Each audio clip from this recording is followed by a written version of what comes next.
This podcast video footage is brought to you by Premier Image. Premier Image is a marketing agency that helps you develop your business content, trademarking, and branding. If you need help with web design, social media management, video production, and search engine optimization, Premier Image can take your business to the next level. Go to Premier Image LLC. Today on Chapter 19, our special guest from San Diego, California, music producer and hip-hop artist, Stilo. We would also like to welcome the new member of the show, Big Sherm. I am DJ Architech, and next to me always is my co-host, Vicky Vic, and we'd like to welcome you to another chapter of The Architect. You are now listening to the Chapter of the Architect podcast with DJ Architect and Vicky Vic. What's going on, everyone? This is your homeboy, DJ Architect. Want to welcome everyone to another chapter of The Architect. Along my side always is my co-host, Vicky Vic, our special guest, Stilo, and we also want to give a big shout-out, big welcome to Big Sherm, who's going to be helping us out. He'll be taking care of our media management and that whole nine. So big ups to Big Sherm. What's up, Big Sherm? Stilo, welcome to the Chapter of The Architect, brother. Thank you. How was the drive up here? It was cool. It's long. It's hot. Where'd you come from? From Oceanside. Oceanside. You originally from Oceanside, California? I'm from Mexico. I'm from Tijuana. Tijuana. But I grew up in Oceanside. What's the boxer that's from Tijuana? Terrible. Eric Morales is from Tijuana. Is he from TJ? Is he? He's from Tijuana. Oh, okay, absolutely. okay. Yeah, he's had some wars with who is it, man? Barrera, I believe. Some heavy hitters coming out of TJ. Absolutely. Stilo. Tell us about the name Stilo. Why that name, and what was the purpose that made you get into music? Well, originally, I had to create a name for myself as an artist. Like, what was that going to be? A lot of people that I had hung out with in my early days, they used to call me Suspekt. Originally, I was Suspekt. Suspekt? So, as a writer and as an artist, I kind of wanted to just bring that out in my music. So I created the whole style, Suspekt Style. That's who I was. And then as my years went by in my career, more and more artists would just call me, Suspekt Stilo. Right. And now as I've grown beyond like my whole rap career, and now I'm doing producing and all kinds of other things, it's just short. People just say, "What's up, Stilo? What's up?" Stilo is actually a Spanish word, right? Is it? It is. It pretty much, it means style. Estilo means style. Okay. Another thing too, like I researched the name and everything, like it means pen in French, Oh, okay. really? Multiple meanings. So that was pretty cool for me to identify as like the pen of the suspect, Oh, that's dope. Yeah. Now, your purpose for making music, brother? Well, originally I was a poet. I would just write. Before I even heard rap, I really didn't listen to music at all. Like I would hear music on the radio, pop, alternative, but growing up, all I heard was really instrumental, classical, Bach, Beethoven, Chopin, like whatever I was hearing from my pops. He used to play it on records. That was me. I really didn't identify with music, period. I was just a writer until I heard rap. And then I was like, what? This fool, he's writing poems and he's spitting it on beats. And I was like, that's exactly what I want to do. So I started to rap and I started to write raps, lyrical and everything. And before I knew it, I was trying to figure out how I can make beats for myself. So I started producing at a young age. I was like 13 years old trying to make beats. You remember those days? Yeah, man. I remember Fruity Loops. I don't know if that's where you started. That was Fruity Loops. Right? That kind of gets you started. I think you mess with Fruity Loops too. No, never. I've seen people mess with it. I'm amazed the way how they do their magic with it. But this dude, dog, like took it to another level. I can imagine. Like, dog, like he took it and just ran with it, bro, right? Yeah, I did. I started messing with it. I was buying singles. They had 3 tracks, the radio edit, the original version, and the instrumental. Those days, yeah. And I was a fiend for the instrumentals just so I could rap on it, so I could write a song to it.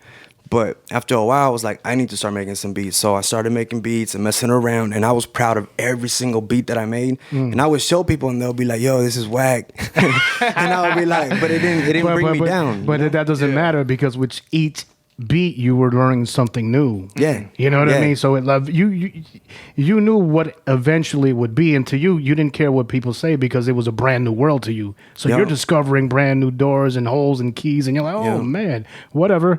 I'm busy, man. I got no time for your negativity. I'm learning something new. That's awesome. So you started creating beats out of necessity. Yeah. What year was this? This was 2001. No, couldn't have been 2001. 97, 98. Oh wow. Yeah. Wow. Yeah, because that's okay. right right around the time that Fruity Loops just came out. Like that first version had just came out, I believe, and it had like I remember Dwayne. Yup. We went to school with this guy named Dwayne, and he would make some funky beats on there, dog. Really? Yeah, and it just kind of grew from that. And I think me, him, and we kind of you bounce off each other, man. Yeah. But I wanted to add to what Billy was saying. Like, there's always gonna be people that put you down or people that don't like your beats. Like, there's not gonna be one song in the world where everybody in the world likes it. Like, Yeah. So there's always gonna be those like I guess quote unquote haters. You know what? I don't want to necessarily call them haters. I think if the feedback is coming from an honest place, you really can't call people haters. Like no one's gonna like country music or polka. You just that's not their type of music. But I think if it comes from an honest place, and at the end of the day, you really can't satisfy everyone's musical tone or Yeah. appetite. As long as they give you an honest opinion, I get That's what all- you're saying. that- Just yeah. an honest In- opinion. yeah. You can appreciate that. In general, yeah. any type of creation, you just got to do it. People will like it, people won't. And those opinions, even if they're coming from a negative angle, they still like drive you to, okay, let me precise something else, something that will be untouchable so that no one can hate on it. Like that's what it did for me, especially with the beats. But whatever, when I started making beats, I was just copying other beats, like copying drum patterns and copying bass lines and melodies, Right. But from that, I was able to build, and I started making beats, and I actually got some respect from it. But I was young. I was like 12, 13 years old, and I was in middle school. Wow, But at nobody that was age- making beats in at middle that age, school. making beats. People were rapping Wow. and writing, Yeah. but I was making beats. So Man. regardless, like nobody could tell me nothing. You were way ahead of the power curve at that time at 13, 12 years old.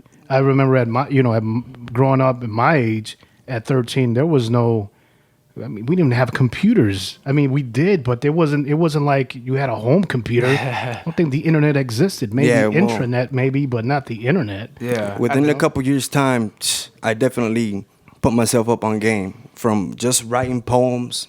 And that's what I did. Like, I would write poems for my boys' girlfriends. Like, yo, here's a poem for your No girl. way. And they would go give it to their girls, you know? That's $5. Yeah. But come out your pocket. No, they would buy me lunch or something, but I took it to the next level. I started rapping, I started making beats, and within a couple years, I was ready to start recording, and I was literally like a boombox. I bought a karaoke machine with a tape, and I recorded a double-sided album, Nice. Lyrically or whatever, trying to compete with rap, it was kind of, I don't know, it was kind of sloppy, But, before I knew it, I was recording in the studio. So- whole albums, whole mixtapes. Let's go back to your introduction into the music world. You said that all of a sudden you were listening to the radio and you heard rap. Tell us some of your influences at the early beginning. So, right off the bat, like one of the first songs I heard was California Love. It was on the All Eyes on Me, Tupac. And I was rollerblading with one of my friends down my block or whatever, and we stopped at his house, and he was like, passed me his little Walkman. He's like, listen. I was listening to it, and I was like, what? This guy's like hype, so. I get emotions, right? Yeah. And then from there, I swear I had not heard rap. I didn't really care to listen to rap, but listening to that album, I wanted to listen to more rap, so I started listening to Snoop, and I took it way back to the Ed Lover and Dr. Dre album that they had, and I was like, damn, these guys are doing hip hop, on beats, and I could rap to those beats. I understand the rhythm of the bars. Like I get that because that's my poetry. I was like, that's all they're doing. So I really started to listen to all aspects of rap, and I found Chicano rap. I listened to Mr. Shadow, Little Rob, and I really identified with that. I was like, yo, these guys are Mexican and they're rapping. So Like Mexicans can also rap too. Yeah. for me, so that was initially just listening to rap. As I grew as an artist, as a musician, I really wanted to like really just take it to another level. And I started listening to all kinds of other music, you know, mainly instrumental. That's what drives me nowadays, instrumental. You know, I'm talking like Carlos Santana, Right. Jimi Hendrix, Chopin. Just really, there's no words to the music. It's just original. And I let that drive my new music nowadays. Now, you say your father was a musician. Way back in the days. What instruments did he play? Nah, he used to sing. And to be honest, he performed in theater, you know, so he Wow. would sing and stuff like that. I don't even know anything about it. We don't really talk about it. But I see Really? pictures of him on stage singing and stuff like that. Oh, shoot. But he was a straight hippie, Rocky. He don't wanna talk about it. Yeah. But you know, I go through all his records looking for music, Yeah. and I find like the Beatles, I find Elvis, Yeah. and it reminds me of growing up, Right, waking right. up and hearing that blasting through the house, and I'm like, I used to wake up like, oh, not this again. But you know, now it's cool. Yeah, absolutely. It's cool now, especially too, because hip hop, I think, is one of those genres that, in my opinion, one of the only genres, if not the only one, where you can take pieces or styles of other music and make it into hip hop. Like, Yep. Yeah. that like KRS One said it best, man. Hip hop is taking something and using it in a way that it's not meant to be used. You know what I'm saying? Like, that's the creativity of hip hop. Like, what? Yeah. That's a hip hop beat now? What? Like, you know Yeah. what I mean? Like, someone sampled Doug, the TV show Doug, and made a beat out of it. Yeah. What? Like, stuff like that. You know, you were talking about when you first started getting into hip hop, that it was one of the first songs you recall hearing was California Love. I'm from New York. I recall listening to artists from California. One of the first ones that sticks out in my mind is Kid Frost, which, you know, he was out way before Tupac had went solo. I know there Yeah. was a moment where he was with, goodness, help me out with the name of the group. The Kid Frost? No, Tupac. Oh, He was with Digital Underground. Digital Underground. Yeah. Underground. But Kid Frost was out for a while, way before Tupac came out as a solo artist. And then another group that I recall from California, which hit huge in New York, was Cypress Hill. At that time, did those artists weren't even on your radar at that time, huh? Not even. Wow. That took research and just me trying to hear everything I could possibly hear about people Man, doing it. yeah. And I stumbled across some of the older music. Yeah, 90s, man. 91, my 92, goodness. Yeah, Mellow the, Man the Ace. 91, 90. Yeah, Mellow Man Kid Ace, Frost, another like, one. I was just like, Absolutely. that whole rhythm that they had, that was original. And that can't be duplicated. So No, yeah. much respect to the way rap started for us. Yeah, I grew up in that. So in New York, when Cypress Hill came out with Sawed Off Shotgun, how could I just kill a man? We were going in a frenzy around that time in New York. And sure enough, man, I kind of found out they're from California. I was like, wow, Cali's doing some big things. This is way before. No, I'm not even going to say way. Maybe it's 2 or 3 years before Dre dropped The Chronic, which was another outstanding album. But Stilo, we're going to go ahead and ask you to do a live performance, man. Before we jump into the live performance, tell us about this song. It's Get Down. The song is called Get Down, correct? Right. It's called Get Down. Tell us about Get Down. So, you know, as I try to evolve my style and what I want to do, I really want to like bring in jazz. Like I really like that era of music, that style, that feeling that it creates. So what I did was I would listen to a lot of Billie Holiday and chopped up one of the Wow. beats. A really rare song that you don't really hear too often. It's not too popular, but I chopped up that song. It's got a lot of trumpets, you know, threw some drums, and then I just threw in this dope bass line. And I wrote that song that same night. And I want to feature a whole album kind of like this style of Nice. just jazz, original instruments. And it's called Get Down, so it's really about the nightlife. You know, Nice. like I'm going to have a good night tonight. And Very this nice. Is you know, you say you chopped it up. Did you use Fruity Loops to chop it up, or did you use? I don't. I use Adobe to chop. All my sampling I use on Adobe. I just throw up the Audition? track and then I chop, you know? And then I upload it into FL Studio. Okay. You know, and I just sample the beat, tempo it, and then add the drums, add the bass line, and then I, you know. Okay. I was wondering, I layer it with all my keyboards. Yeah, I was wondering about Fruity Loops. I've never utilized it as a sampler. I know I use Adobe Audition sometimes to sample, but I mostly use the machine. But I wasn't sure if Fruity Loops. Is there a way to chop in Fruity Loops? Because we have had like listeners ask that before. Pretty much do anything. You can even record on Fruity Loops. You can do everything on Fruity Loops. Okay. As far as what I know how to do quickly, I like to use Adobe. All right, ladies and gentlemen, you're hanging out here in the chapter of the Architect. Our special guest, Stilo, he's going to go ahead and do a live performance of his song, Get Down.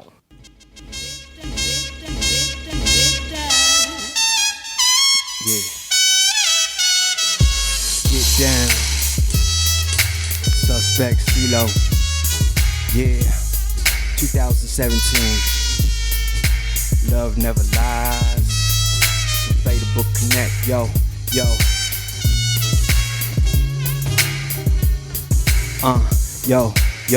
Yo.